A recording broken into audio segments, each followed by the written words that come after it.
안녕하십니까. AH 성형외과 이동훈 원장입니다.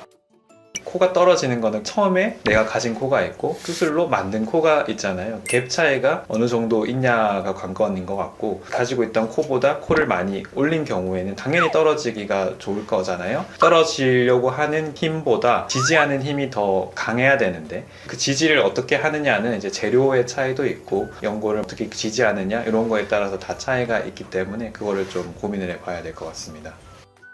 코끝을 올리는 방법을 이제 모형으로 좀 설명을 드리자고 하면, 날개 연골을 올려서 고정하는 방법, 당겨서 고정하는 방법은 여러 가지 방법이 있는데, 여기 비주 쪽을 고정하는 방법이 있고, 한 가지 더는 여기 비중격 쪽으로 고정하는 방법이 있습니다. 올려서 고정하는 방법이 첫 번째 방법이 될 거고요. 이 날개 연골 위쪽에 탑쌓듯이 연골을 올리고 앞쪽으로 갖다 대거나 코끝을 올리는 두 가지 방법이 있습니다.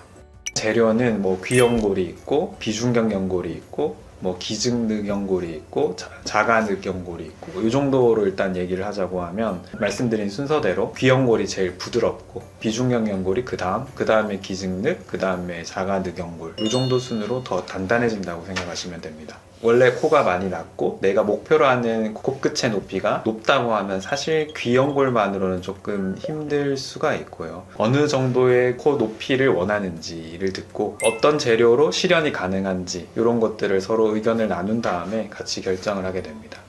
일단은 이제 지지 구조를 잘 만드는 게 중요할 것 같고, 하나 더는 이제 재료 선정인데, 코끝이 너무 많이 떨어지는 게 걱정이 된다고 하시면 당연히 늑연골을 쓰는 방향으로 가는 게 맞고요. 만약에 늑연골을 쓰기가 두렵다, 많이 아프기 때문에 아파서 쓰기가 싫다, 기증늑 같은 경우에는 내 연골이 아니니까 쓰기가 좀 부담스럽다, 이런 제한점이 있는 경우에는 뭐 비중격이나 귀연골 같은 걸 써야 되는데, 코끝을 지지하는 구조가 당연히 많으면 많을수록 좋겠죠. 보통은 뭐 비중격만 하기도 하고 비주에서만 하기도 하고, 만약에 두 군데를 같이 고정을 한다면 하나만 하는 경우보다는 강한 지지력을 가질 수 있다고 생각을 합니다. 만약에 이제 늑연골 같이 단단한 재료를 제가 쓸 수가 없다면 지지 구조를 늘려서 딱 적절한 정도로 최소한으로 재료를 채취해서 떨어지지 않게 해결하는 방향으로 할 것 같습니다.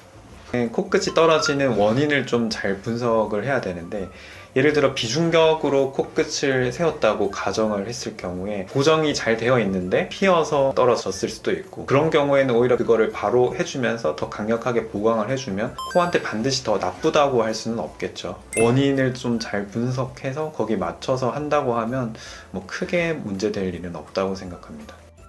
지지 구조를 어떻게 잘 만들어주냐, 이 환자에 대해서 어떤 지지 벡터가 제일 중요한지를 분석하는 게 실력 차이가 있을 것 같고, 코끝은 사실 사람들마다 원하는 모양이 다 너무 달라요. 원래 가지고 있는 코도 다 다르고, 코끝을 할 때는 날개 연골의 모양을 어떻게든 조작을 해서 또 피부로 덮었을 때 환자가 원하는 그런 모양을 만들어주는 게 제일 중요하다고 생각합니다. 기본적으로는 코끝이 떨어지지 않게 강력한 지지를 만들어 놓고 그 위에 연골을 쌓고 또는 연골을 묶어서 그 모양을 만들어 주려고 노력하는 게 가장 큽니다. 너무 과도하게 높이거나 너무 뾰족한 코 같은 것들을 지향하지 마시고, 본인의 코에 문제가 안 될 정도의 예쁜 코를 만드신다고 하면 사실 크게 재수술에 대한 걱정이 심하지는 않을 것 같습니다.